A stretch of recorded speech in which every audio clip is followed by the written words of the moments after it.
মাত্র 15 মিনিটে চোখের নিমিষে ডুবে যেতে দেখা গেল ঘরবাড়ি, গাড়ি, সমস্ত কিছুই। ভয়াবহ বন্যায় ভেসে গিয়েছে সমস্ত কিছু। মৃত্যু হয়েছে কমপক্ষে 108 জনের, নিখোঁজ কয়েক হাজার মানুষ। জার্মানির এই বন্যাকে আখ্যা দেওয়া হয়েছে মৃত্যুর বন্যা হিসাবে। খবরটি শেষ অবধি অবশ্যই দেখবেন, আর ভালো লাগলে লাইক ও শেয়ার করতে ভুলবেন না। এই রকম গুরুত্বপূর্ণ আপডেট প্রতিদিন পেতে হলে চ্যানেলটিকে অবশ্যই সাবস্ক্রাইব করে রাখবেন। ইউরোপের অধিকাংশ জায়গায় জুড়েই বন্যা হলেও সবথেকে ক্ষতিগ্রস্ত হয়েছে পশ্চিম জার্মানি।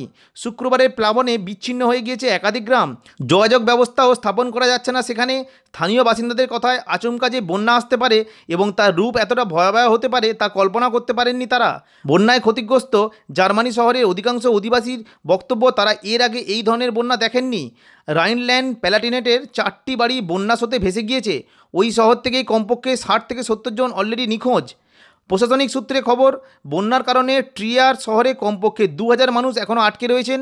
বন্যায় লেভারকুসেনের বিদ্যুৎ ব্যবস্থা বিপর্যয় হয়ে পড়ায় এক হাসপাতাল থেকে 470 রোগীকে অন্যত্র সরানো হচ্ছে। গত কয়েকদিনে পশ্চিম ইউরোপের বিস্তীর্ণ অঞ্চলে ভয়াবহ বৃষ্টি হয়েছে, যে বৃষ্টিপাতের কারণে আশেপাশের সমস্ত নদীর জলস্তর বেড়ে এই বন্যার সৃষ্টি করেছে। জার্মানি, বেলজিয়াম ছাড়াও নেদারল্যান্ডও এই বন্যায় ক্ষতিগ্রস্ত হয়েছে। বেলজিয়ামের লিগে শহরে বাসিন্দাদের শহর ছাড়তে বলা হয়েছে। এদিন সকালেও জার্মানির অধিকাংশ লোকালয় জলের তলায় ছিল। রাস্তা থেকে জল নামতেই দেখা যায় উল্টে বা কাদায় সম্পূর্ণ নিমজ্জিত হয়ে রয়েছে গাড়িগুলি। স্থানীয় এক যুবক বলেন, ফ্ল্যাট, অফিস, আশেপাশের বাড়ি সমস্ত কিছুই মাত্র 15 মিনিটের মধ্যে ডুবে যায়। গাছ উপড়ে গিয়েছে, ক্ষতিগ্রস্ত হয়েছে শতাধিক বাড়ি। আর এক বাসিন্দা জানান, তিনি বিগত 20 বছর ধরে ওই এলাকায় বসবাস করলেও এমন এই রকম ভয়াবহ কিছু দেখেননি। জল নামার পর গোটা এলাকা কার্যত যুদ্ধক্ষেত্রে রূপ নিয়েছে। ধ্বংসস্তূপের মধ্যে খোঁজ চলছে পরিজনদের। ইতিমধ্যেই প্রশাসনের তরফে শুরু হয়েছে উদ্ধার কার্য। বন্যায় এখনও অবধি দেশে 108 জনের মৃত্যু হয়েছে। জল নামলে মৃতের সংখ্যা আরও বাড়তে পারে বলে আশঙ্কা করা হচ্ছে। এইদিকে বন্যার পর ধস নেমেছে উত্তর রাইন ওয়েস্টফালিয়া অঞ্চলে।